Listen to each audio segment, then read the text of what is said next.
Welcome back, everyone, to the Canadian Baseball Network podcast. We're very excited today to dive into the college baseball scene a little bit.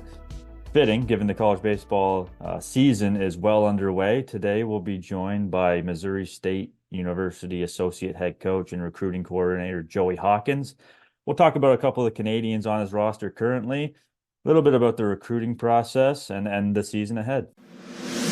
All right, we're thrilled to be talking a little bit of college baseball with the college baseball season underway here. We're joined by Missouri State University Associate Head Coach and Recruiting Coordinator Joey Hawkins. Joey, how's it going? It's going good. Game week here. So we're getting ready to hit the road on Thursday and get our season started. So a lot of excitement and a lot of work to do this week. Absolutely. It's definitely an exciting time of year for you guys. So I wanted, obviously, the Canadian Baseball Network podcast, we want to talk some Canadian players. And one that really stands out on your team is Tag Gollert. Came in as a freshman last year. He's a first team All Missouri Valley Conference preseason pick. So tell me a little bit about what made him such an impactful player last year as a freshman. Oh, I mean, the biggest thing was just like the maturity level. To come in and compete at this level at his age is really hard, number one. But number two, just being able to maintain it, for a 56 game schedule is tough. There's a lot of adjustments and ups and downs along the way. And same guy every day. That's the best quality that Tag brings. But that guy's a worker and he earned everything last year and, earned all the preseason accolades this year. And he's primed for another big one for us. So going through the fall and then, into the new year here, heading into the season, what have you seen him? How's he improved over the course of that time? So we're actually shifting him. He came in as an infielder and then we played him in left last year because he kind of just hit his way into the lineup preseason. It was a pretty cool story. But now we have a need at third base and he's a selfless guy and kind of had the conversation with him at the end of last year, like, I want to train you here in the fall and kind of see where it goes. And then we had an injury with a player who's out for the year, and that need became very important. So that's probably where his biggest improvement has been, is just as an infielder overall. He's really sound over there. He throws the ball well across the infield. And then as far as offensively, I mean, it's pretty scary to think that he has taken another step, but he was our best hitter this fall, which says a lot because we have a really deep lineup. We're very offensive. And I think he's just ready to take another step approach wise. He got pitched really tough last year, from a day-to-day basis, and it's going to happen again, but I think he's a little more ready for it, and the adjustments are going to be a little quicker on the fly. So Missouri State is preseason number 2 in the Missouri Valley Conference, correct? Do I have that Yeah. right? Yeah. How do you see him projecting down the road? What is his ceiling? What are you expecting him from this year? And what do you see kind of going even into his junior year and beyond? Where do you see him going as a player? Yeah, so my big thing in this program is we don't truly believe in ceilings. We don't talk about them because like Tag's a good example. We recruited him late. Um, I think the only other schools on him were JUCOs. And he comes here and he was like, I don't know, okay in the fall. And then before you know it, snap your fingers, he starts every game for us, right? I think if I had put a ceiling on his freshman year, like, oh, I want him to get here or play this much, maybe he doesn't get to where he gets to. But from an evaluation standpoint, going back to your question, like he could easily be an All-American this year. He could be the conference player of the year. He's draft eligible. He can be a top 10, top 5 rounder. Those things are all possible. It's going to come down to performance, obviously, but those are things that I would never be surprised of if he got those things and achieved those things. And then long term, I mean, the bat is going to carry him for as long as he wants to go. But he's got the mental makeup to play in the big leagues for a long time. I think he's got to continue to improve as a defender. But I always tell our guys, man, if you hit, they find a place for you. So he's got that thing going for him.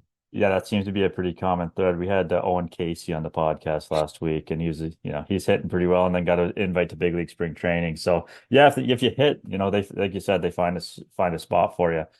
Another Canadian on your roster, Caleb, right-handed pitcher Caleb Thomas. Kind of give us he's from my neck of the woods, down near the Brantford area. Tell me a little bit about how he's progressing at MSU.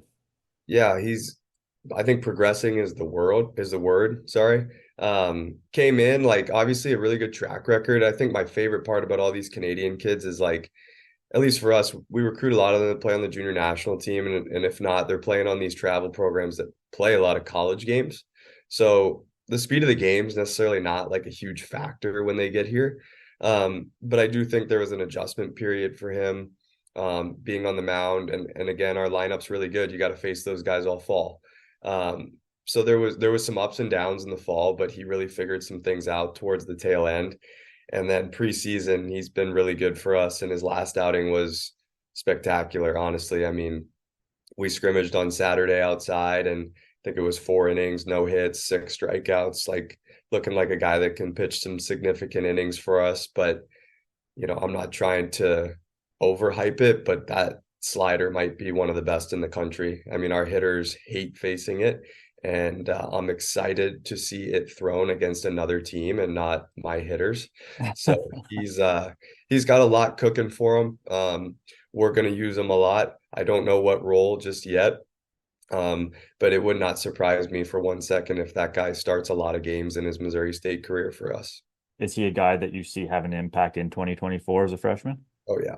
Yeah, he's going to have to pitch some significant innings for us just with how good that stuff is, and like I said, I mean, he's pitched at such a high level that when we do get him out there this next weekend, like he's going to be ready for it. I don't think the moment's going to be too big for him, and then it'll be our job to kind of find the right opportunities to fit him in role wise, whether it's as a starter or as a bulk reliever or closing games out for us. He could do any of those things. So you went through the process as a player, played for the Ontario Blue Jays, ended up at Missouri State as well.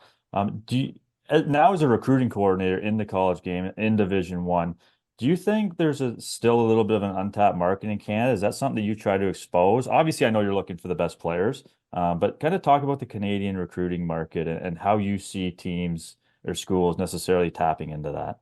Well, I guess if there's American coaches, I shouldn't talk too much about it that are listening to this because that's my area. No, I'm just kidding. Yes and no. I think it's, over the years, some coaches have always done a really good job of recruiting that area. With more programs nowadays and them playing in the US a lot, they're down here. I think it's more so just the connections that us coaches have that are Division 1 coaches, Division 2 coaches, JUCO coaches, you name, but then also like the travel programs, that's where a lot of my contacts come from. If you look at the guys we have committed coming in, or the guys that are here, it's because I know people, which helps. But I think the game's grown a ton up there. It's continuing to get better. And my approach with recruiting, yeah, we're Missouri State. We're going to recruit kids from Missouri and Illinois. But at the end of the day, like if there's a shortstop that's from Illinois or Kansas or Missouri, and there's a kid from Canada and he's better, we got to make the right decision for us as a program. So really it's coast to coast. It's from south to north, and we'll find the best guys. And I think too, we spend a lot of time looking at kids' makeup and character. And when you have connections to people, that helps in those decisions because those are the ones that spend a lot of time around those kids. That's interesting. How, high school kids that might be listening to this that might not know how the recruiting process fully works, how important are those connections?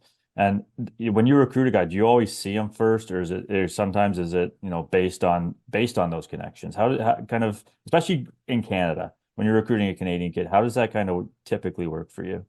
Yeah, I mean, it starts with the connection for sure.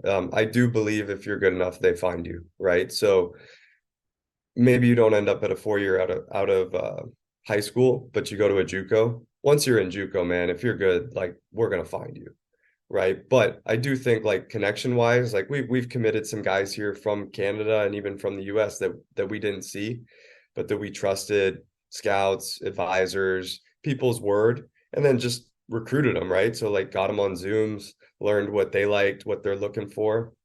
And whether you like it or not, like recruiting is a game, it's competitive. And if you're in a market to get a player and another school is speeding them up and you want to get in there, like it might involve you not getting the opportunity to see them.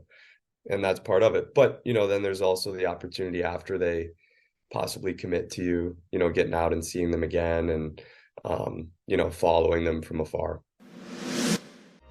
Spring is on the horizon, which means so is March break. So why not swing into spring with the Baseball Zone's 21st annual March Break Baseball Camp?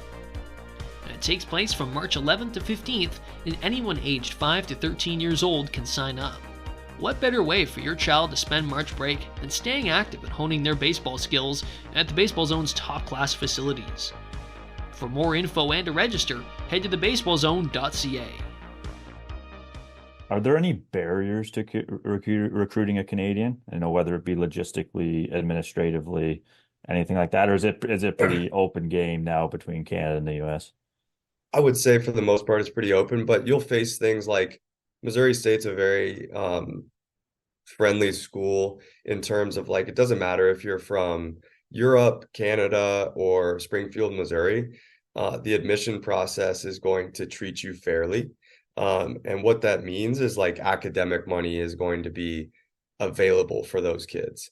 Now, you can go to some schools where they might not have international academic money, and that can get a little tough on families, right? So if we only have 11.7 scholarships, I would say 90% of our roster is on a baseball scholarship stacked with an academic scholarship.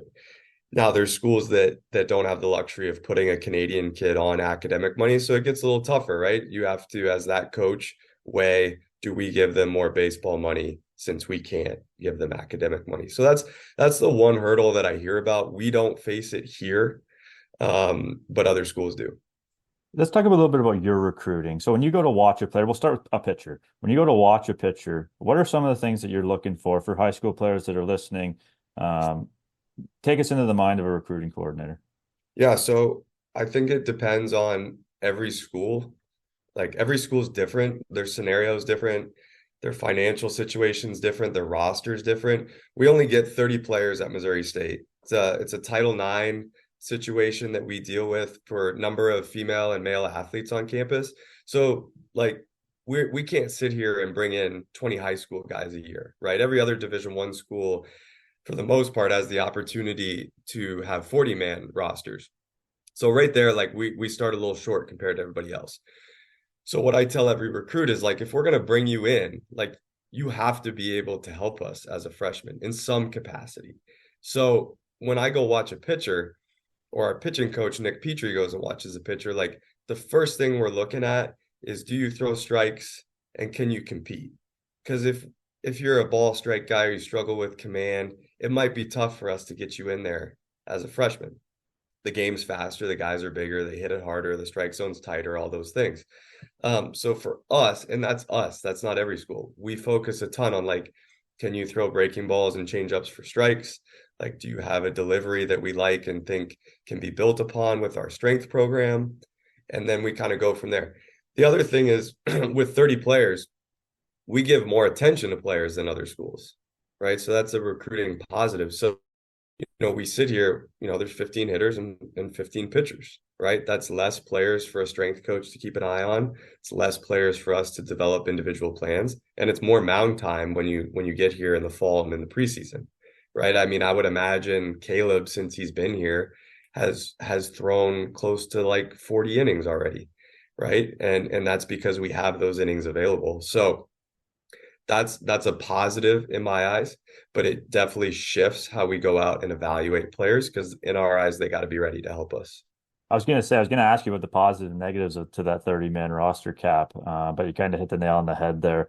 So from a position player standpoint, you mentioned competing on the mound for pitchers, can they throw strikes, all that sort of stuff. From a position player standpoint, what are you looking for?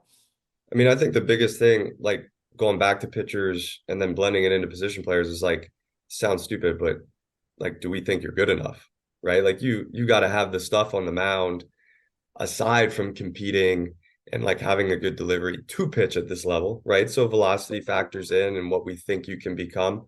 And then obviously the secondary stuff. And then with position players, for us, the big thing that we pay attention to with a 30-man roster is like positional flexibility, right? So you heard me talk about Tag, came in as an infielder, played left field last year. Now he's playing infield again, right? So the athleticism matters a lot to us.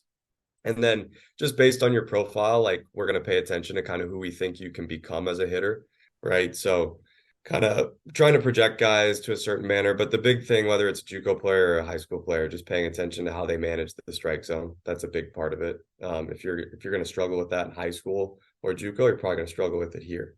Now it's a little easier to work with a kid who struggles with the strike zone if they hit the ball really, really hard, because then there's a nice trade-off there. But those are things that we value offensively here. For sure. So I guess when you're recruiting and players show up on campus, over your years, have you noticed certain things that some players struggle to prepare with? What are some of the things that you see that you'd like players to know before they get on campus so that they can kind of get up to speed as quickly as possible? Probably just the workload. Like it's a lot. I mean, their schedules are long. I understand these kids, go to high school and train and all that stuff, but it's a little easier when you're sleeping in your own bed. You got mom's home cooked meals, things like that. Just the workload's a lot here. You know what I mean? And you kind of see some guys fade out towards the fall or, not be overly prepared for the beginning of the season just because of how demanding it is. So I would say the guys that are most prepared mentally to understand like every day is an opportunity here. And then every day is also going to be hard. So whether that's academically, socially, in the weight room, on the field, in the cage, meetings with us, like there's some challenging stuff that goes on. And it's competitive. You're in a locker room with some guys that are 23 years old now. So you've gone through this process. Like I mentioned, you grew up playing high school baseball in Canada, played college, played professionally. So what advice would you give players to adapt to college baseball as quickly as possible? Watch it. I think that's probably like the thing that's done the least. Go watch it on, online if you can, if you have the luxury to go down and see a Division I baseball game, like get a look at it. I think that helps. Obviously, playing on some of those travel teams is a big deal because you get to be actually on the field with like a tag Gollert hitting against you.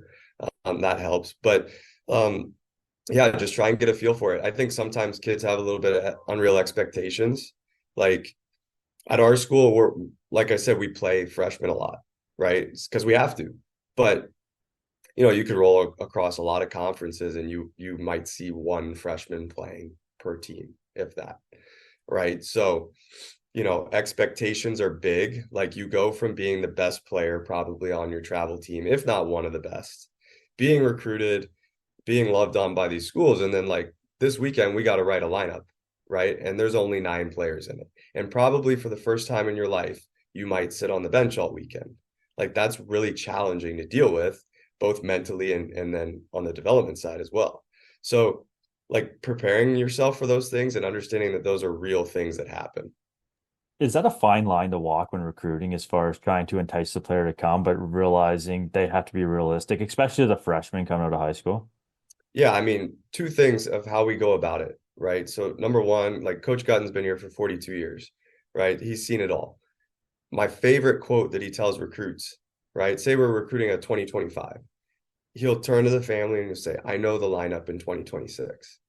And they look at him like he's crazy. And he says, the best 9 hitters. And it's true. Like we don't sit here and promise anything, but what we can promise is like we only have 15 hitters. You're going to compete a lot when you get here to get opportunity. And we're going to play the best guys. Doesn't matter what scholarship you're on or what country you're from. So that's part of it. And then the other side is we use a lot of just proof. Like last year, our closer was an All-American. And he was a freshman. Tag played every day. He was a freshman. Our right fielder was the freshman of the year in the league. And then we had another player that was a freshman that had like 120 plate appearances. Like we show them those things relative to other schools, but then we explain, we meet them in the middle. Like these aren't guaranteed, but you understand your opportunities. There's more opportunity here as a freshman than there are at most schools. So not only have you coached college baseball, you also coached professional baseball in the St. Louis Cardinals organization, and you were at their alternate site in 2020. So I want to talk a little bit about that. When you were there and coaching professionally throughout the minor league ranks, what's the biggest difference between coaching professionals and college players? Obviously, the skill level and the speed of the game, all that stuff, but kind of some of the finer details. What did you notice between the two? Yeah, so when I first left pro ball and came back here, a lot of the guys asked me that question. And the biggest thing is physicality. Go walk into a AA locker room, even as a Division I player, and go walk in there. And those guys are physical. Like they're ready to play in the big leagues. It's a man's game. That's a huge, huge difference that I'm not sure a lot of guys understand. And it's also a huge difference from high school to Division One. Guys they're monsters in the weight room. So you better learn to like it. But then the other thing I've always noticed, like the best players I've coached, Dylan Carlson, Nolan Gorman, Brennan Donovan, they're just so consistent with their routine, but also their mindset. Like they never get flustered with 0 for 4. Now, granted, they know they're going to be in there the next day and there's an opportunity, but they also they never get flustered off like a pitching machine. You know what I mean? Whereas like we've battled it here, guys get so mad when they struggle. You're going to take thousands of swings, right? So your ability to just get on to the next one's important. And that's what those guys are always so good at, and such a joy to coach and be around. But the skill is pretty cool to coach. That was a great experience for me and really prepared me to coach this level. It's funny you say that about not getting flustered, because we've had some high-end prospects, a couple of big leaguers on the show, Matt Brash, Tyler Black, Owen Casey, as I mentioned. And every time we end the conversation, Jax and I get off, and like, the confidence that these guys exude is incredible. Like there's no questioning themselves and their abilities. So what did that experience teach you coming back to the college level, and how do you kind of put into practice what you learned there to prepare these kids for the next level? I mean, I would say definitely like our system that we run here in terms of development, in terms of like communication, player plans is very similar to professional baseball. So that's a really good start. By no means am I like a yeller or like this like hype them up type of coach. Like, do I get on players occasionally? Sure. But I think the fact that we approach things very consistently on a daily basis is good if you want to try and play professionally. It keeps guys even keel. It keeps communication real and honest, which is the number one pillar for us as a coaching staff, is just be honest with guys. Because the most honest thing that these guys will face is the game itself. Like it's going to tell you what kind of a player you are.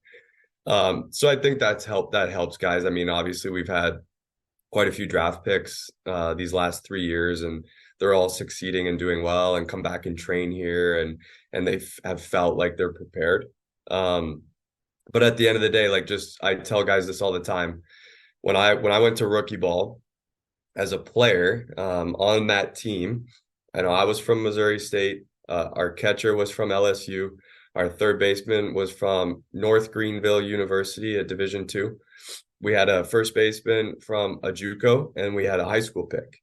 And I tell recruits this all the time. We all had the same thing in common. We played in college, right? So like, if you want to play professionally, play. Because if you don't play at where you're at, like professional baseball is not going to be there for you. You have to have a track record that shows you can do it at this level. So I think that's what gets our guys the most ready, is like Tag Gollert was 1 for 17 last year at one point in the season. We didn't take him out of the lineup. He had to work through it, and that will help him the most when he gets to professional baseball. Yeah, that is kind of like the professional mindset, right? That just, no matter what's kind of going on, there's always tomorrow, and you get 4 more ABs tomorrow. So that's an interesting approach by your coaching staff. So you've been at Missouri State now a long time. Obviously took a little bit of a break for professional baseball, but what sets Missouri State apart from other programs in your mind? Kind of giving you a little bit of time to brag here about the program.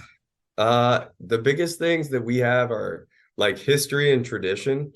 We're a diamond in the rough, sure. Like we play in the Missouri Valley Conference. It's a very competitive baseball conference, but like it's not the SEC. I'm not stupid. But we've had 6 first-round picks here, which is more than the SEC school, I believe, in our state. And then we've had 23 major league players, with I think 20 of them since 2000. So basically a big leaguer a year. And like, in terms of winning, I mean, we went to Omaha in 2003. The last 10, 11 years, we've been in 5 regionals, and 2 of those resulted in a super regional.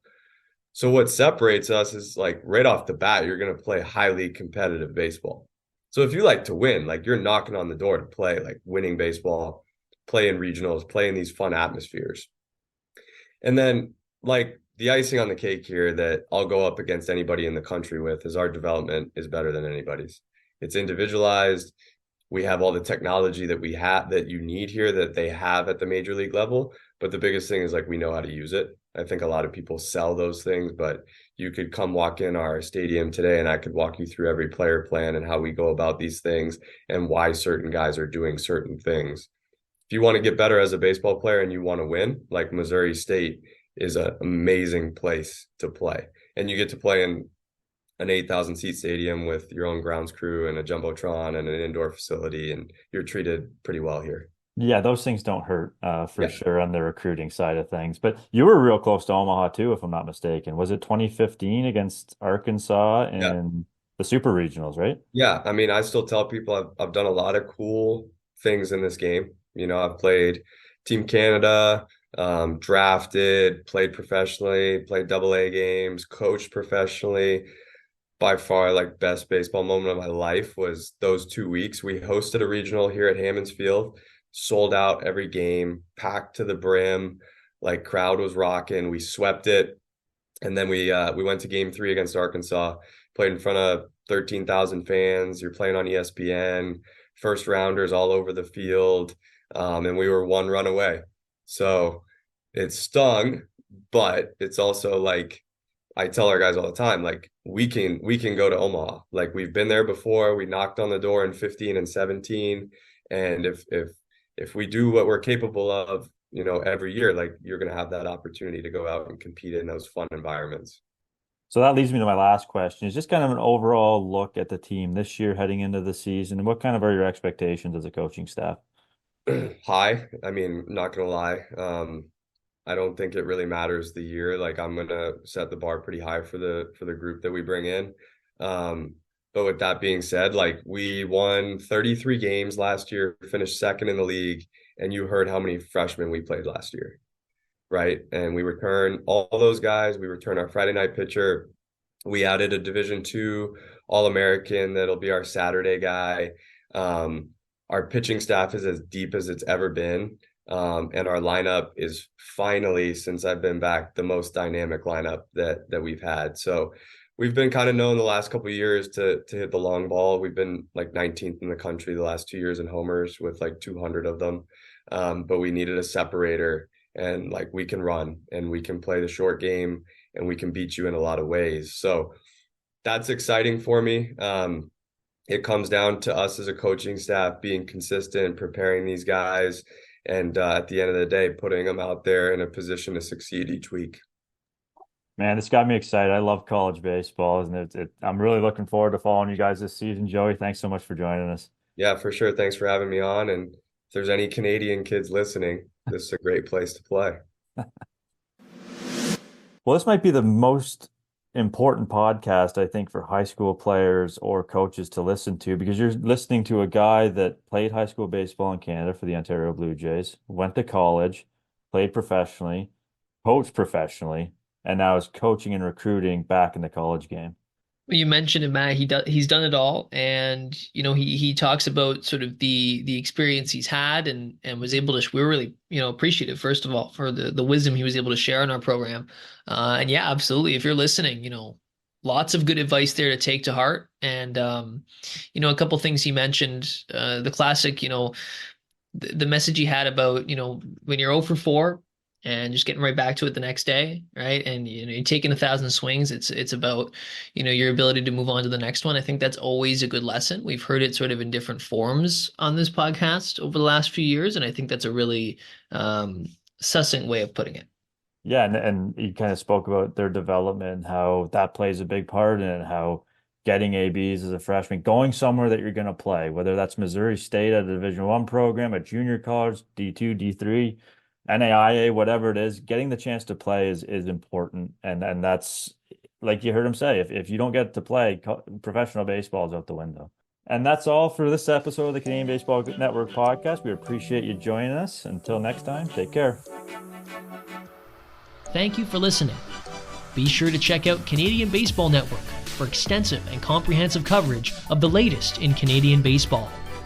And the Baseball Zone, Canada's leading instructional baseball academy and training home to thousands of MLB pro, college, and youth baseball players.